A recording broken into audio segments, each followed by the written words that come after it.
So Asus wireless router. So ఈరోజు మనం దీని రివ్యూ చూద్దాం. అన్బాక్సింగ్ అడగండి, ఆల్రెడీ అయిపోయింది అది, దాన్ని ఇంకా నేను చేయలేదు, సారీ ఫర్ దట్. బట్ ఈరోజు మనం దీని రివ్యూ చూద్దాం. యాక్చువల్గా ఈ లాక్డౌన్లో చాలామంది ఇంట్లోనే ఉంటున్నారు, చాలామందికి ఆన్లైన్ క్లాసెస్ జరుగుతున్నాయి, అలాగే మీకు వర్క్ ఫ్రమ్ హోమ్ కూడా చాలామందికి ఉంటుంది. ఇంట్లో వైఫై కామన్, చాలామందికి కావాల్సి ఉంటుంది. కానీ బెస్ట్ వైఫై రూటర్ ఏది తీసుకుందాం?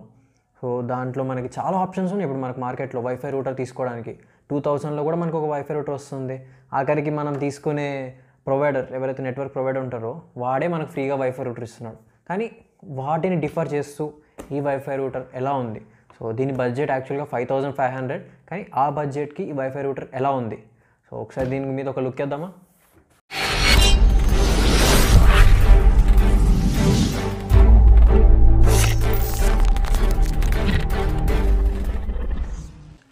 ఈ రూటర్ మెయిన్గా ఎవరి కోసం అంటే గేమర్స్. మీరు చాలామంది లైవ్ స్ట్రీమింగ్ గేమ్స్ ఆడుతూ ఉండొచ్చు, అలాంటి గేమర్స్ కోసం. ఎందుకంటే ఇది మనకి ఈథర్నెట్ కనెక్షన్తో కూడా వస్తుంది, and super fast Ethernet connection. మనకి ఈథర్నెట్ నుంచి 1300 Mbps వరకు మనకు సపోర్ట్ చేస్తుంది. అండ్ దాంతోపాటు వర్క్ ఫ్రమ్ హోమ్ చేసేవాళ్ళు, వాళ్ళకి మీకు 1300 Mbps అంటే ఆల్మోస్ట్ మనకు 1 GB కంటే ఎక్కువనే. వర్క్ ఫ్రమ్ హోమ్కి మనకు బెస్ట్, అంత వైఫై అంత స్పీడ్ అనేది. దాంతోపాటు ఇంట్లో ఆన్లైన్ క్లాసెస్ వినే స్టూడెంట్స్ కూడా ఆఖరికి దీన్ని చూడొచ్చు. సో ఇంకా దీంట్లో ఏమున్నాయి అని చూడడానికి వస్తే, చూసినట్టయితే మీకు బొమ్మ మీద ఇక్కడ 4 యాంటీనాస్ కనిపిస్తున్నాయి. సో ఈ 4 యాంటీనాస్ మనకి దేనికి అంటే 2 యూజర్స్ ఉన్నాయి. ఫస్ట్ది ఇది మనకి డ్యూయల్ బ్యాండ్ వైఫై, ఇది ఒకటి 2.4 GHz, ఇంకొకటి 5 GHz. దాంతోపాటు ఇంకొకటి ఏంటి అంటే, ఒకటే వైఫై రూటర్ నుంచి మనం 2 సెపరేట్ వైఫై కనెక్షన్స్ ఇచ్చుకోవచ్చు. ఇప్పుడు మనకి ప్రొవైడర్ ఒక్కడే, కానీ 2 వైఫై కనెక్షన్స్ ఇచ్చుకోవచ్చు. ఇప్పుడు ఫర్ ఎగ్జాంపుల్ నేను ఈ వీడియోస్ అప్లోడ్ చేయడానికి, నాకు చాలా ఇన్ఫర్మేషన్కి ఇదంతా నేను 5 GHz బ్యాండ్ వాడతాను. కానీ ఇంట్లో వాళ్ళందరికీ 2.4 GHz. దీనికి అంటే అది సరిపోతుంది వాళ్ళకని చెప్పి 2.4 GHz, కానీ నాకు వాళ్ళ దాంట్లో ఇంటరప్షన్ అయితే రాదు. సో ఇప్పుడు 2.4 GHzలో ఒకటేసారి ఇంట్లో అందరూ వాడుతుంటే వైఫై స్పీడ్ తగ్గిపోతుంది నాకు.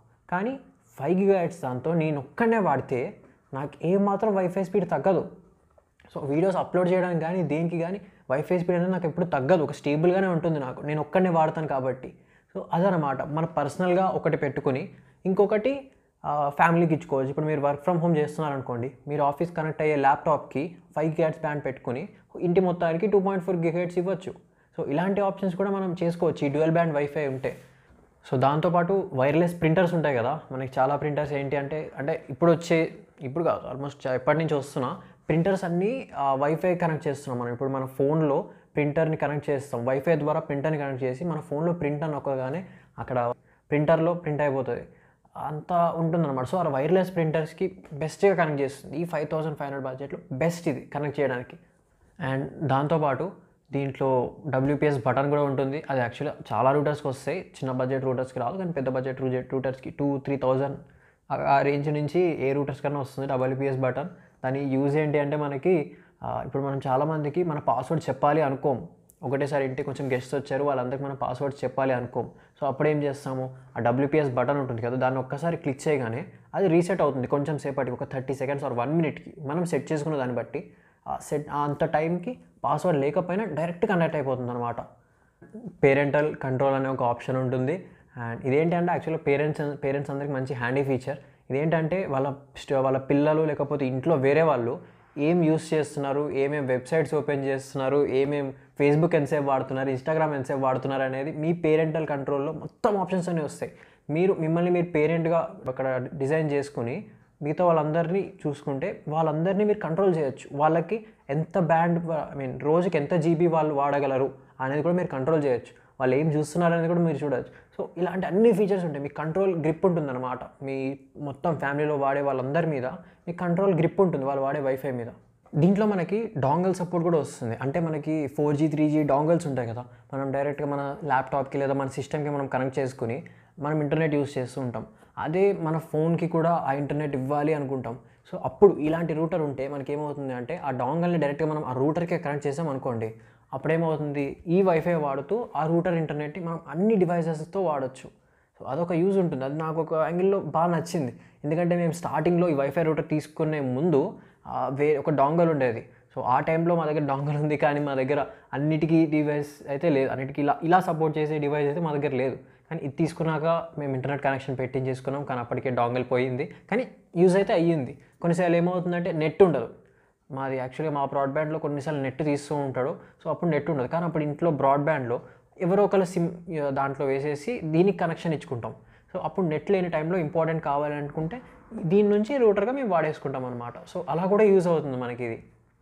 ఇంకొకటి ఏఐ క్లౌడ్ బ్యాకప్. సో మనకేంటి అంటే మనకి ఏదన్నా ఒక క్లౌడ్ మన ఇంట్లోనే సొంత క్లౌడ్ ఉంటే ఎలా ఉంటుంది? క్లౌడ్ అంటే మేఘాలు కాదు, ఓకే, సొంత క్లౌడ్ బ్యాకప్ తీసుకోవడానికి ఎలా ఉంటుంది? ఇప్పుడు ఫర్ ఎగ్జాంపుల్ గూగుల్ డ్రైవ్ ఉంది, వాడు 15 GB ఇస్తున్నాడు, వాడు ఎక్కడో పెడతాడు గూగుల్ వాడిది. అలాంటిదే ఇంట్లోనే ఒకటి క్లౌడ్ డ్రైవ్ ఉంటే ఎలా ఉంటుంది? సో అది ఈ డివైస్ అనేది మన క్లౌడ్ డ్రైవ్కి సపోర్ట్ చేస్తుంది. ఏం చేస్తారంటే మన ఇంట్లో లేకపోతే బయట ఫ్లిప్కార్ట్లో, అమెజాన్లో కూడా ఎక్కడైనా సరే మనకి 1 TB 2 TB పాస్పోర్ట్స్ దొరుకుతాయి, హార్డ్ డిస్క్. అలాగే మనకి 3 TB 5 TB కూడా దొరుకుతాయి. సో మనకు కావాల్సినట్టు మనకి ఎంత టీబీ కావాలో అంత టీబీ హార్డ్ డిస్క్ మనం కొనుక్కుని దీనికి కనెక్ట్ చేసేసి ఉంచేస్తే ఇదే మన క్లౌడ్ బ్యాకప్ అయిపోతుంది. సో అప్పుడు ఏంటి అంటే మనం వైఫై ద్వారా కనెక్ట్ అయి ఉన్నప్పుడు మన ఇంట్లో ఉన్న ఏ డివైస్కైనా సరే, ఏ డివైస్ నుంచి అయినా సరే ఏదైతే మనం ఆ హార్డ్ డిస్క్ ఉందో ఆ హార్డ్ డిస్క్ కనెక్ట్ చేసి ఉంచుతామో ఆ హార్డ్ డిస్క్కి మనం ఆ ఫైల్స్ అని మనం బ్యాకప్ తీసేసుకోవచ్చు. సో అప్పుడు ఏమవుతుంది, మన ఫోన్లో స్పేస్ మిగులుతుంది. అలాగే ఫోన్లో ఎప్పటికైనా మనం బయటికి వెళ్ళినప్పుడు ఫొటోస్ తీయడానికి ఫోన్ రెడీగా ఉంటుంది, వీడియోస్ తీయడానికి రెడీగా ఉంటుంది, కొత్త యాప్ ఇన్స్టాల్ చేసుకోవడానికి కూడా ఫోన్ రెడీగా ఉంటుంది. అండ్ అలాగే ఫోన్ కూడా ఫాస్ట్గా రన్ అవుతుంది. ఒకటి తెలుసా, ఫోన్లో ఎప్పుడన్నా సరే స్టోరేజ్ అనేది మీరు లిమిట్గా పెట్టుకోండి. ఇప్పుడు మినిమం 50% స్టోరేజ్ మీరు ఫిల్ చేసి ఉంటే 50% గ్యాప్ ఉందనుకోండి, అప్పుడు మీ ఫోన్ ఫాస్ట్గా రన్ అవుతుంది. 50% కంటే స్టోరేజ్ మీరు ఎక్కువ ఫిల్ చేయడం మొదలు పెడితే ఫోన్ అనేది మెల్లగా స్లో అవుతుంది. ఇది ఎప్పుడన్నా ప్రూవ్ అండ్ ఫ్యాక్ట్ ఇది. సో ఇది ఐఫోన్స్లో కాదు, ఓకే, ఐఫోన్స్లో కాదు, ఇది ఓన్లీ ఆండ్రాయిడ్స్లో మాత్రమే, రైట్. సో మనం రూటర్ విషయానికి వద్దాం మళ్ళీ. సో మీరు ఇక్కడ చూసినట్టయితే ఏసస్ రూటర్ అనే ఒక యాప్ ఉంది ప్లే స్టోర్లో, రైట్. సో ఈ యాప్లో ఏంటి అంటే మనం మామూలుగా ఒక పీసీయో లేకపోతే ఒక ల్యాప్టాపో ఓపెన్ చేసి దీని ఐపీ అడ్రస్ ద్వారా మనం ఏమైతే దీంట్లో ఉన్న సెట్టింగ్స్ అని మనం యాక్సెస్ చేయగలుగుతామో అవన్నీ మనం మన ఫోన్లోనే అన్నీ యాక్సెస్ చేయొచ్చు. సేమ్ ఆ సెట్టింగ్స్ అన్నీ మనం ఆ ఫోన్లోనే ఓపెన్ చేయొచ్చు. సో అదొక హ్యాండీ ఫీచర్ అన్నమాట. ప్రతిసారి ఐపీ అడ్రస్ గుర్తుపెట్టుకుని మర్చిపోయి, నేనే చాలాసార్లు మర్చిపోయాను ఐపీ అడ్రస్ అనేది, మనకు చాలాసార్లు గుర్తుండదు కూడా.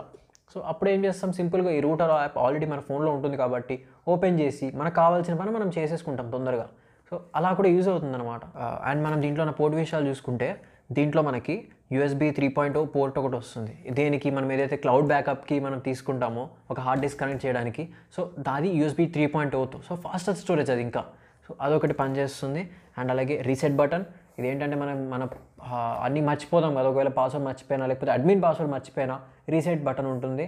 దాంతోపాటు పవర్ స్విచ్, సో మనం వైఫై ఆన్ అండ్ ఆఫ్ చేసుకోవచ్చు పవర్ స్విచ్తో. AC సాకెట్ వైఫైని పవర్ చేయడానికి. అండ్ అలాగే గీగాబైట్ ల్యాన్స్ ఉంటాయన్నమాట. సో GB ల్యాన్ పోర్ట్స్, మీకు స్టార్టింగ్లో చెప్పినట్టు గేమింగ్ ఎవరైతే ఆడతారో, గేమింగ్ ఆడే వాళ్ళకి నార్మల్గా స్ట్రీమ్ చేస్తుంటారు, వాళ్ళకి ఏంటి అంటే వైఫై ద్వారా చేయరు చాలామంది. లైక్ పెద్ద వాళ్ళు ఎవరు కూడా వైఫైతో చేయరు. వాళ్ళు ఏంటంటే డైరెక్ట్ ఆ ఈథర్నెట్ కేబుల్ అనేది డైరెక్ట్గా మనకి వాళ్ళ వాడే సిస్టమ్కి లేకపోతే వాళ్ళు వాడే ల్యాప్టాప్కు లేకపోతే ఏదైతే అది దానికి కనెక్ట్ చేసేసి అప్పుడు వాడతారు. సో అప్పుడు ఏమవుతుందంటే మనకి ఆ ఇంటర్నెట్ స్పీడ్ అనేది లాస్ అవ్వదు. ఇప్పుడు 100 MBPS స్పీడ్ మీరు ఒకవేళ తీసుకుంటే 100 MBPSలో మీకు ఒక 80-90 MBPS వచ్చేస్తుంది ఆ ఈథర్నెట్ పోర్ట్ అయితే. 100 MBPS దేనికి రాదు. మీరు 100 MBPS తీసుకుంటే 100 MBPS స్పీడ్ అసలు ఎప్పుడు రాదు. సో కానీ ఈథర్నెట్ పోర్ట్ మనం వాడితే 100లో 80-90 MBPS మనకు వచ్చేస్తుంది. సో ఆ స్పీడ్లో మనకు గేమ్స్ అనేవి ఆసమ్ ఆడుకోవచ్చు మనం. సో అదొక ప్రాబ్లం లేకుండా ఉంటుంది. సో 4 ఉన్నాయి అలాంటివి. సో మనకు కావాలనుకుంటే దీని నుంచే ఒక చోట పెట్టేసుకుని దీని నుంచే మనం 4 డివైజెస్కి ల్యాన్ పోర్ట్ కనెక్షన్ ఇచ్చుకోవచ్చు. అండ్ దాంతోపాటు cable DSL modern or fibre converter. So ఇది ఏంటి అంటే మనకి ఏదైతే మన నెట్వర్క్ ప్రొవైడర్ ఉంటాడో వాడు మనకు ఒక కేబుల్ ఇస్తాడు కదా, ఆ కేబుల్ ఇక్కడ కనెక్ట్ చేసుకోవడానికి అనమాట. అండ్ లాస్ట్ వచ్చేసరికి WPS బటన్. ఇది ఏంటి అంటే మనం వైఫై పాస్వర్డ్ మర్చిపోయినా లేకపోతే ఎవరికైనా మన పాస్వర్డ్ చెప్పాలి కానీ ఇష్టం లేదు అనుకున్నా ఆ WPS బటన్ మనం నొక్కేస్తే ఒక 30 seconds లేదా 1 minute, అది మీరు సెట్టింగ్స్లో ఎంతసేపు పెట్టుకుంటే అంతసేపు ఆ వైఫైకి పాస్వర్డ్ లేకుండా కనెక్ట్ అయిపోవచ్చు అనమాట. సో ఆ టైంలో ఏమవుతుంది అంటే 30 seconds లేదా 1 minute అనే టైంలో మనం క్లిక్ చేసేటప్పుడు ఇది లేకుండా కనెక్ట్ చేసేసుకోవచ్చు దాన్ని. సో ఇది ఫ్రెండ్స్ ఇవాల్టి వీడియో.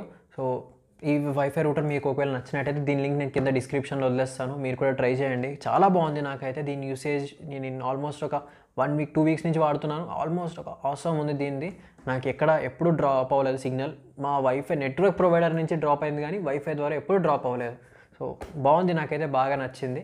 ఒకవేళ మీకు ఈ వీడియో నచ్చినట్టయితే లైక్ చేయండి. అలాగే మీకు దీని మీద ఇంకేమన్నా డౌట్స్ ఉంటే, ఇది ఇంకేమైనా పని చేస్తుంది, ఏమైనా ప్రాబ్లమ్స్ ఉన్నాయని మీకు పర్టికులర్గా ఏమైనా డౌట్స్ ఉంటే కింద కామెంట్ సెక్షన్లో మెన్షన్ చేయండి. నేను ఖచ్చితంగా అన్నిటికీ ఆన్సర్ చేస్తాను.